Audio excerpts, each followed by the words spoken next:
Ladies and gentlemen, boys and girls, welcome back to another episode of BoltBlitz Uncut. I'm your host, Booga Peters, joined by my co-host, 80 Simons, and shortly we'll also be joined by co-host / producer, Taylor Bloom. We wish you were joining us on a happier note, but just for the sake of loving us, please hit that like and subscribe button right now so you can find us all the time that we are live and on air for you guys. Chargers lose to the Broncos in a 19-3 game. They fall to 11-6 on the year, and it is official. The Chargers will be traveling to Foxborough to face the New England Patriots in the wild card round of the playoffs. 80, how you feeling after the game? And then we'll talk a little bit about how much we hate all the backups. But how do you feel about the game, and how do you feel going into New England?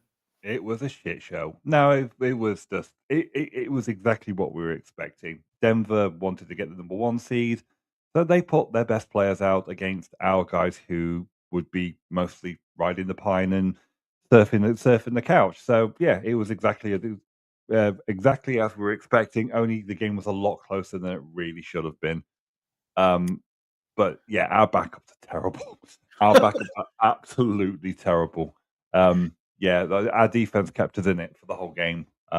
Yeah, Well, if the offense doesn't have 2 turnovers, they actually had 11 more plays than the Denver offense. It could have been a different game. It was a lot closer than it should have been. Hey, what's up, guys? Oh, that's I think that's James on a second account or something like that. Oh, okay, cool. Yeah, but yeah, it Not was positive. Yeah, Appreciate you, brother. Glad you're here. But hey, so again, the game was a lot closer than it needed to be. But as you mentioned on Twitter, and you and I talked pre-show, Trey Lance lost him some money today. Let's talk about his performance, and then we'll get to the matchup against the Patriots. So yeah, his best value was after the preseason, where he absolutely balled out. Now at that point, as a team, we should have either re-signed him or traded him out, because I did advocate for trading him away when we had 4 guys in the room. Yeah, I mean, this performance is the difference between being a $2 million quarterback and a $6 to $8 million quarterback backup. And now he's probably at the bottom end of 2. He's really this was supposed to be a job interview for his next role, because I don't think he's coming back next year, and he's just absolutely blown it out of his ass.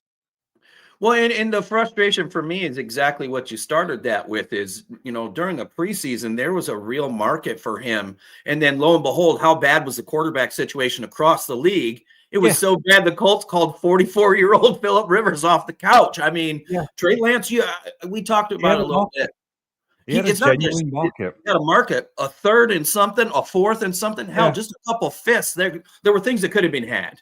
Yeah. It was like, I mean, we could have kept hold of guys like Taylor Heineke. We could have kept hold of him. I mean, DJ Uyunglele, keep him as your backup QB. See what he's got. He's going to be a young guy and next to nothing. Yeah, could have seen him. I mean, the reality is that having a backup QB really isn't overly important for this team, because if Justin does go down, the season's gone.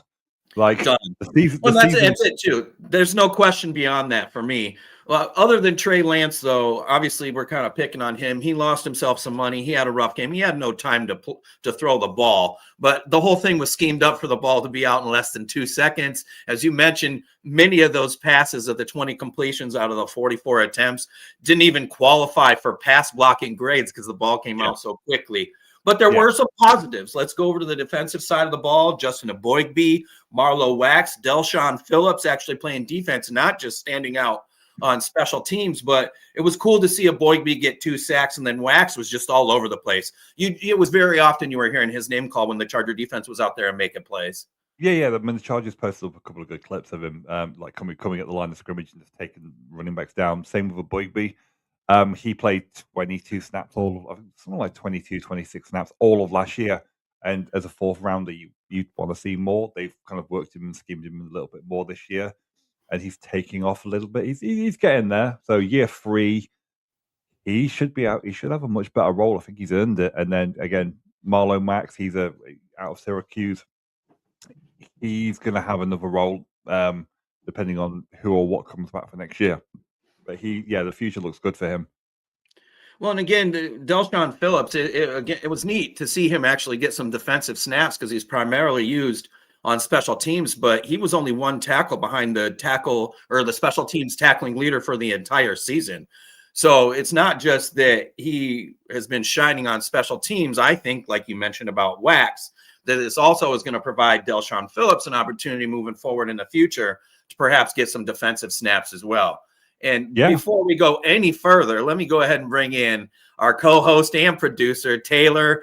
Obviously, you're at not the outcome we wanted, but closing thoughts on Denver, and we're going to put this game to bed, and we're going to move forward and start looking at the Patriots. Yeah, so I think this defense played awesome today, and I am still – I will die on this point that Denver is a fraud team. So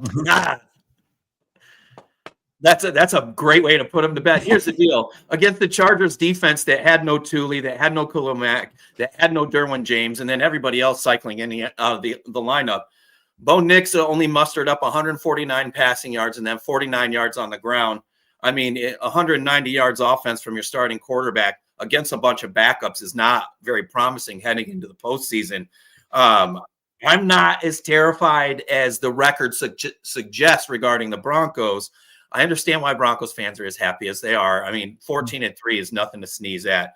There's also the list of the quarterbacks that they've beaten this year, and I wish I had it pulled up right now, but Trey Lance is among some of the better ones, if you will. So they haven't exactly – they've played a similar schedule to the Chargers. We're all aware of that. I'm not sitting here trying to act like blah, blah, blah. Oh, good. Hold on. Actually, Shaw just put this in the chat. Glad Jackson walked back out on his own. Okay, so Dante Jackson, he did go down. He had an ankle thing, and Harbaugh talked about it briefly. I mean, for a split second because it was a short press conference. Yeah. But he just mentioned that it was hurting a little bad, and they didn't want to put him back in. Did you hear the same, Taylor? Yeah, when I was driving back home, I think Harbaugh mentioned that if he had to come back in the game as an emergency, he was available, but they kept him out because he wasn't needed.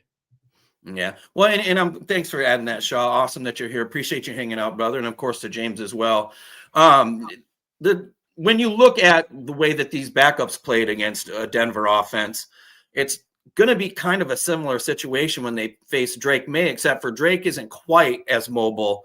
And they are going to play in Foxborough, but I believe we were sharing in the group chat, the weather's not supposed to be too bad. 80, do you have that pulled up still? But I believe it's supposed to be in the high 40s to mid 50s in New England. Boston weather. Hang on, you guys work in Fahrenheit, but yeah, it's going to be quite nice. It's going to be okay for the next week or so. It'll be good football weather for them to face the Patriots. Yeah. So next Sunday it's like 6 degrees centigrade, which is going to be it's going to be in the 40s in the Fahrenheit with you guys. We'll take it. It's going to be Oh, sorry, say that again. Oh, I just said we'll take it. That's good football weather as long as the wind's not blowing too much. No, there's nothing on there. It's like next Sunday, 20% chance of rain, 10 mile an hour wind. No, we're cool. That's nothing bad. Yeah, that's not going to be too bad at all. And that's good because obviously when you start playing games in New England in January, there can be tough sledding and you don't always get grace with weather like that. Taylor, when you look forward to the Chargers playing the Patriots there in New England, Drake May has been an MVP candidate almost all year. An incredibly impressive season for him. And I bet most people can't, outside of Stephon Diggs, can't name any more of his weapons out there. Your thoughts on Drake May and what do the Chargers have to do to kind of keep him under wraps? Yeah, I mean, he's had a great year. I won't argue that. I think the Patriots, though, have played a weak schedule. I think they're in the top 5 as far as the weakest strength of schedule this year. So similar to Denver, I don't think they played the toughest opponents. I mean, they had to play the Jets twice this year, so that speaks volumes there. But, I think this defense, playing with the backups they did against Bo Nix today says a lot to me that this defense is going to be prepared to go into Foxborough, and Drake May is going to have a much tougher time than he's had most this year against this Chargers defense next weekend. 80, looking at this game, it's going to be a Jesse Minter legacy game. And with all the talk surrounding him and him possibly being the hottest head coaching candidate heading into 26, what do you expect out of Minter? And are we going to see a little more integration of man coverage? And are they going to be running some of these exotic blitzes that they've kind of been sprinkling in there the last few weeks? Well, I mean, there's enough tape on both guys now. So I should imagine they're going to kind of mix everything up and try and disguise stuff. If Drake May's now got like 16 games worth of tape to actually know what he's going to expect, I would hope that this week they're repping different blitz packages, a lot more with the three-man blitzes as well on the back end. Jesse Minter said, like start of the season, he would change his packages around based on the opposition, not just like there is no designated starters for him. So he would change everything around on a game by game basis. So we'll see. I mean, it's going to be a guessing game for us just as much as it is for them. Yeah, unless it's not the Belichick era anymore, where there's a camera overlooking the bolt. Not this time. They said like start of the season they would change their packages around week by week based on the receiving packages, and also I'd like to see Hunter Henry shut down. Mike Vrabel's also a head coaching candidate of the year, so to speak. He obviously has had a phenomenal season turning around what they've been doing there in New England. No mention of Harbaugh, of course, in that conversation, which is kind of a crock of shit.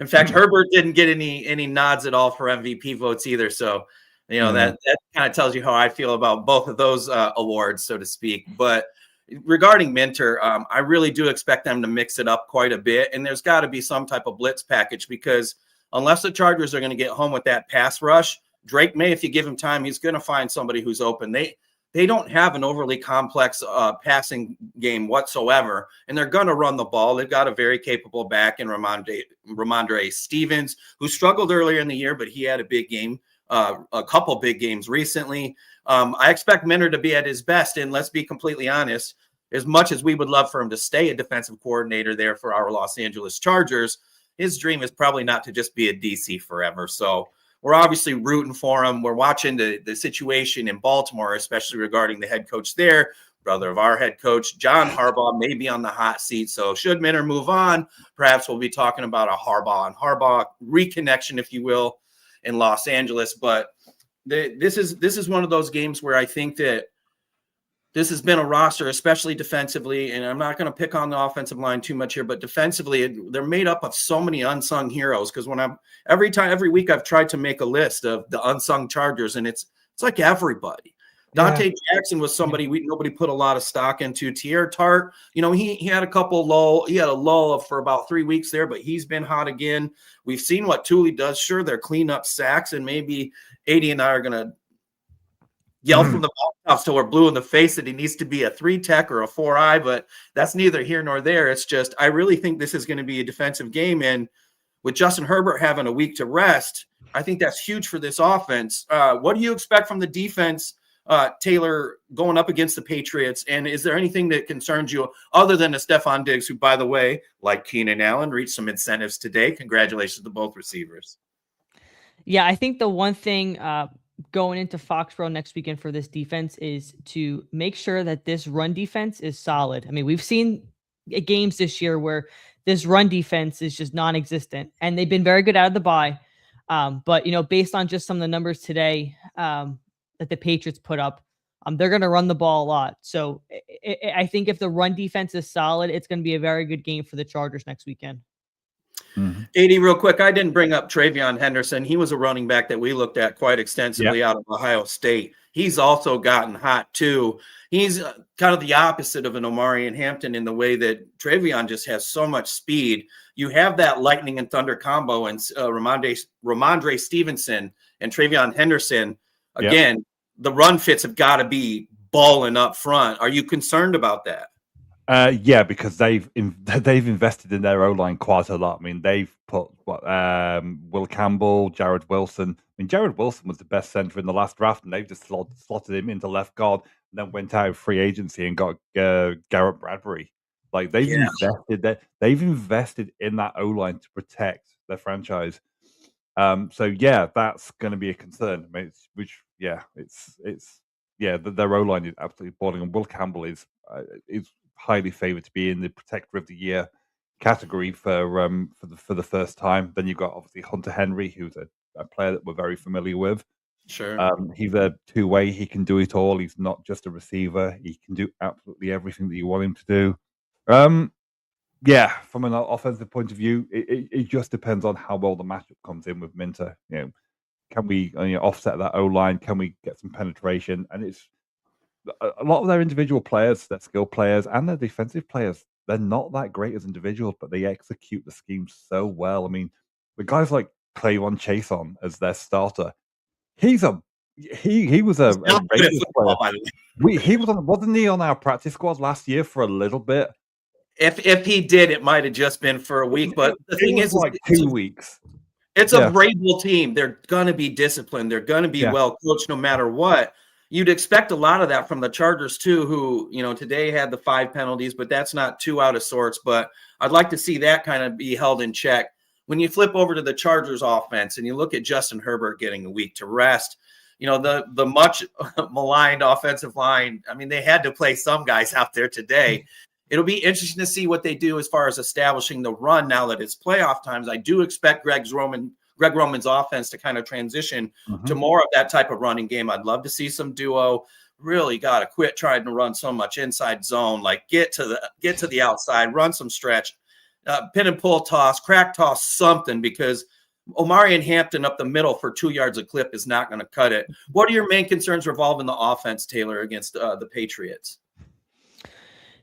I think just getting into a rhythm. We've seen time and time again where they'll have the first couple of drives of the game and it's, run, pass on third down and can't get any consistency. So my expectation for next week is that the game plan is to come out of the gate hot, get some plays going down the field, put points on the board on your first drive, get some momentum going early so your defense can stop Drake May, stop that run, and swing momentum in our favor, especially in a tough matchup one, but you have to go into New England, which is not an easy place to play as well.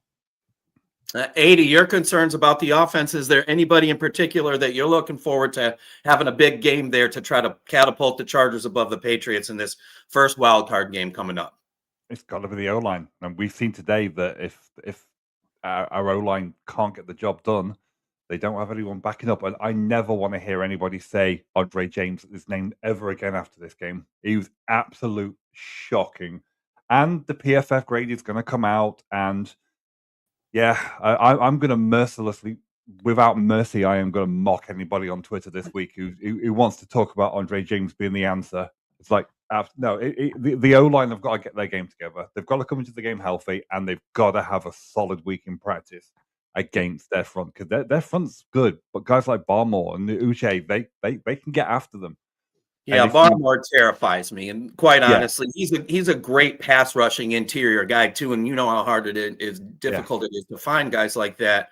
I'm concerned about a lot of different things. I really like that you brought up the rhythm, Taylor, because these games with the Chargers, with the starters in there, starting off slow and just kind of almost confused or like not in it. That's going to be unacceptable. Now, this is an East Coast trip. Are you concerned with them being a little bit sluggish? Again, a lot of guys rested, or do you think that that's something that Harbaugh and the coaching staff will have in check?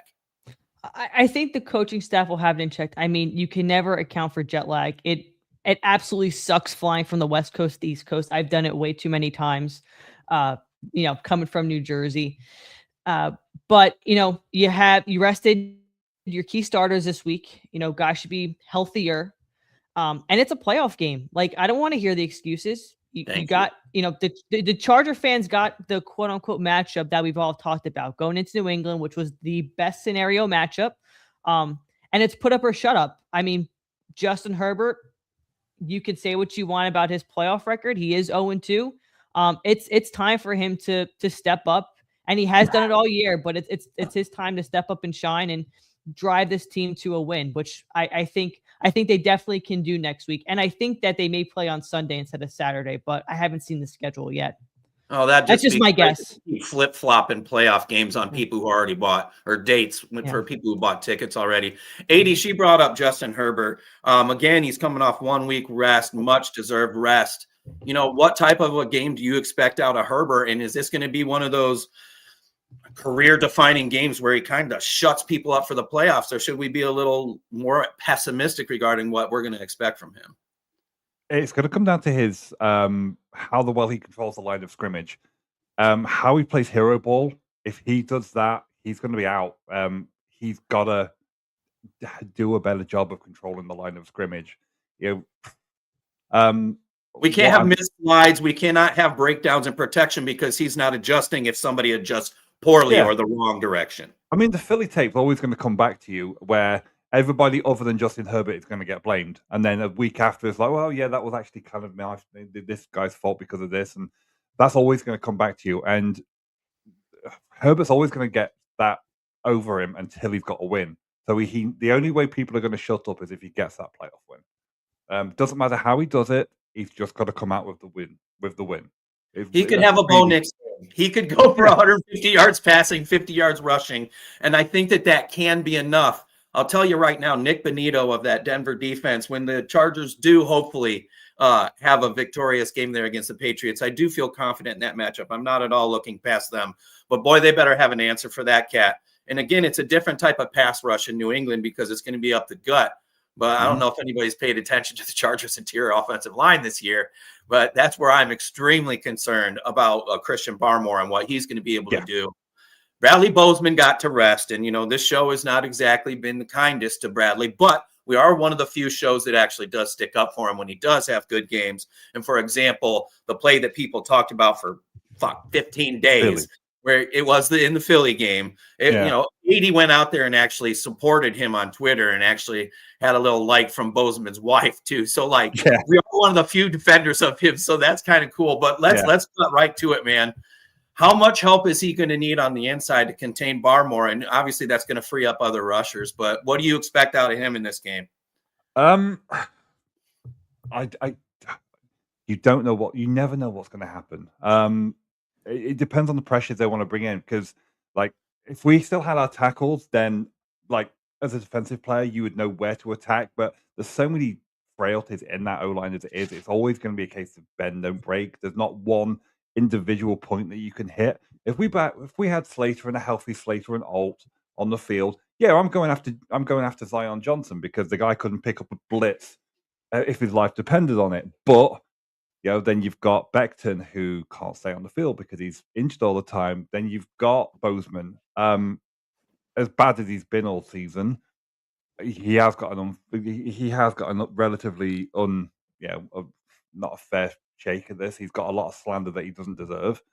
So but there's so many parts, even down to right tackle. Trey Pipkins, he shouldn't be a Charger. I hate that guy so much. He absolutely should not be. There's so many bad parts right in front of 10 now that you're kind of having to figure it out on the fly and then having to make adjustments. Joe Hortiz asked for this. It's not just that he ran it back with basically the same interior and then took a chance on an oft-injured Becton coming off a great year where he was surrounded by all pro linemen in Philly. Yeah. But you brought back the depth too. That's Sawyer. And Sawyer's played admirably when he's been in here, but that's a Pipkins too. They flirted around with Foster Sorrell some more. It's not just that they need to implement some changes in a new player here and there. They really need an overhaul of the offensive line. Again, you've got Alton Slater, and there's no way to plan around losing both. Yeah. But 80, the interior has got to be something that's addressed. But you're stating basically, depending on the stunt packages and what type of blitzes they're throwing at Bozeman and Zion, it's just hold your breath and pray. Yeah. So what you're going to see is Bozeman wears wears the C on his jersey for a reason. He's going to be the guy sat with the coaching staff trying to figure out who's picking up what and where. And then that's down to Herbert to process stuff. That stuff's going to get called at the line of scrimmage. The fronts are going to get called. That's down to the guy wearing number 10. He's got to control that line of scrimmage because since Corey Linsley left, that's all down to him. The center, he has very limited responsibilities now outside of just blocking. It's 10 that told him which way to go, and that's where the communication errors have been coming up all season, which may be a factor in this draft. Depending on who they go after, that's going to give me a good indication as to where they see 10's responsibility going forward for next season. So I kind of feel like we agree here then. It's going to need to be a ball control game, and I think J.K. Scott needs to have another game like he did today. The 7 punts, averaging 50.7 a clip. We all remember Mike Cyphris. We remember Darren Bennett, these big leg punters. I mean, Mike Cyphers darn near won a game against the Colts in the playoffs. You're going to need that type of thing. I really hope and expect that the Chargers do find a way to get Hampton going, sprinkle in some Vidal. And then obviously, even though Jared Patterson didn't have a lot of yards today, he ran hard again. He's a guy who just kind of been floating around there. It's going to be guys like that when they do have to spell a starter like a Hampton or maybe a KLS coming in to spell a Keenan Allen, they're really going to have to step up and make plays. Taylor, with you, of the young guys, Gaston, Trey Harris, KLS, even Vidal or Patterson, who are you expecting to kind of shine out above what we would normally expect from them? I think Trey Harris is going to have a very big game next week. And I say that not only offensively, but I think also in the run block game. I think he's done a very good job all season in those packages. So I think he is my player to watch. And he almost had that touchdown at the end of the game today, which, he lost it around 80 and I thought he caught it first. Yeah. Then we saw the replay. I was like, oh, that ball's gone down. But no, I would go for a Rondé Gadsden. So they're going to put Christian Rodriguez onto QJ. Like, I'm adamant. And one thing that you notice with the way the Greg Roman schemed it up, either Gadsden or QJ has a big game. It's one or the other. I think there's only been one game all season where both guys have had at least 50 yards. It's going to be one of those two is going to have a big game. And I think over the top with safety, who was it? Craig Woodson out of Cal that we really, really loved in the last. He's there. He's more zone.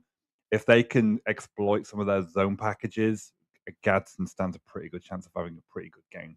That's where I'm most excited. We loved Craig Woodson, and then we really loved Teddy Buchanan too, who's a Raven, and he ended up getting hurt, but he had triple digits. He went like 4 picks after the left guard today, whose name I cannot remember. The guy who was on the practice squad. Branson Taylor. Yeah. He went like 2 or 3 picks after that guy. It was just like, God, having him in the middle would have made such a difference. Him and Henley against the pass, don't even get me going. I could live in that dream forever because I wanted that so bad, and I knew I was going to sound so smart when it happened, and it didn't happen. Yeah, honestly, it's going to be kind of a no-brainer, especially to people in the BoltBlitz group chat, but I'm going with Omarion Hampton. He wasn't on the shelf for injury purposes. They were just getting him a little extra rest. There was no reason for him to go today. I know he was listed with an ankle, and that's obviously what he was out for with the ankle fracture. But I think Hampton's going to have a big game no matter what. Though they do have some stuff up the interior, should Greg Roman decide, we should do some outside zone, get outside the tackles with the running game, I do expect him to be able to find those gaps and those holes and really exploit what I do believe is a defense that the Chargers offense can get things going on the ground. And should they do that, that's going to set up Justin Herbert for the play action. And then also, this is the playoffs, baby. One and done if you lose. So I do expect Herbert to be mobile and running with the ball. Any concerns about him running the ball too much, 80? I mean, you don't like to see it. He'll do it unless he has to. And Greg Roman occasionally likes to pull in the zone reads. I mean, the last week they pulled the one off, and the ball, with his bomb hand, he let go of one, and it ended up on the ground. He managed to recover it.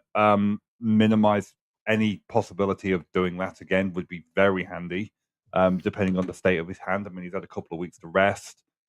Just trying to minimize the errors, especially with that left hand of his, pulling zone reads out. If he's running on something that's not designed, it's because something's gone wrong. I mean, again, that's down to the O-line. Like, he's deciding to play hero ball because of something that he doesn't like up front. So, again, they just need a good week of practice to actually try and minimize that now the best we can. Now we know who we're playing. I should imagine that the coaching staff have got scout team ready and got the whole process ready for the week. So we'll wait and see. We're not going to do predictions yet because we'll actually do a full preview of this on Tuesday. But I'll just say this. The Chargers have caught a lot of shit this year, Herbert, Harbaugh. I know when they came out of that bye and they had that 4-game stretch there, I did not expect them to be 4-0 through that stretch. Pretty damn impressive to see them come back and play a gauntlet of games like that and come away victorious in that month. It was very impressive. This team is built to win, and I do believe that it's built for the playoffs. The only spot it's not really built is on the interior of both the offensive and a little bit defensively too. Tart's played nicely. Caldwell is kind of a question mark for me. Boygby had a big game today. Does that earn him more playoff snaps? I'm not sure. I think when it comes to the roster that they put out on the field, especially early in that game, I think they're going to err on the side of caution, and they're going to go with vets and more proven players that they feel comfortable with. That being said, when you do get a guy like a Boygby in there or a Delshon Phillips getting defensive snaps, they got to play like they did today. It's nice to be in the playoffs. It wasn't that long ago where we just didn't have the playoff hopes even burning a candle, so to speak. But you guys asked for this, Bolt fam. Everybody wanted the matchup against the Patriots, so here it is. They travel to Foxborough here. Again, we're not going to do a prediction. It was a tough game to watch today, but I'll tell you right now, I'm excited about the playoffs, and I really do think that Chargers fans out there, be safe. And if you get a chance to make it to Foxborough, still bundle up just because we think the weather's all right. We're saying that sitting in the friendly confines of our homes, where it's about 70 degrees, depending on where you keep your thermostat at. Let's go ahead and go around the horn here and tell everybody where they can find you. 80, we'll start with you, where they can find all your O-line tight end takes and all the times you want to yell or support Bradley Bozeman. Okay, yeah. AD Simons on Twitter. Just all as one word, ADYSIMONS. Yep. Damn straight, man. 80's one of the best in the business, period, of position or affiliation with an organization in the league at breaking down O-line tape. His tight end game and his tight end work is incredible as well. If you want to learn more about offensive linemen and how this Greg Roman offense actually works, or no matter who the offensive coordinator is next year, pay attention to what 80's slinging on all of his socials. 80, appreciate you so much. Taylor, don't forget to talk about Electric Edge podcast, but make sure that you tell everybody where they can find you on your socials as well. Yep. I'm on X, Twitter, and oh man, it's been a long day. X, TikTok, and Instagram at Electric Edge Pod. And then on YouTube, if you search Electric Edge Podcast, you can hear me rant about the Chargers. I'll be talking about this game probably tomorrow at this point, and then I'll be talking about the wild card matchup sometime later this week as well. Awesome. Taylor, appreciate you so much. Again, we just bring the best on here. Taylor's way of vlogging during the games and just her support, whether it be at home or on the road, and just the greatness that she's putting into the Electric Edge pod made her an easy decision. And by the way, our new intro and outro, which you're about to see here shortly, were done by none other than our producer over here. Taylor, can't tell you how much I appreciate you. For those of you who want to see my drunk takes all over social media, I'm still a bit of a snob on the X Twitter app, but you give me a follow there, you'll see me there occasionally. But it's at Booga Peters, BOOGAPETERS. This has been, unfortunately, a loss edition. Chargers fall to the Broncos 19-3, but it's playoff time, baby. About to see how real these cats are. Again, I'm Booga Peters. This is BoltBlitz Uncut. Y'all have a great night. We're out. Eventually.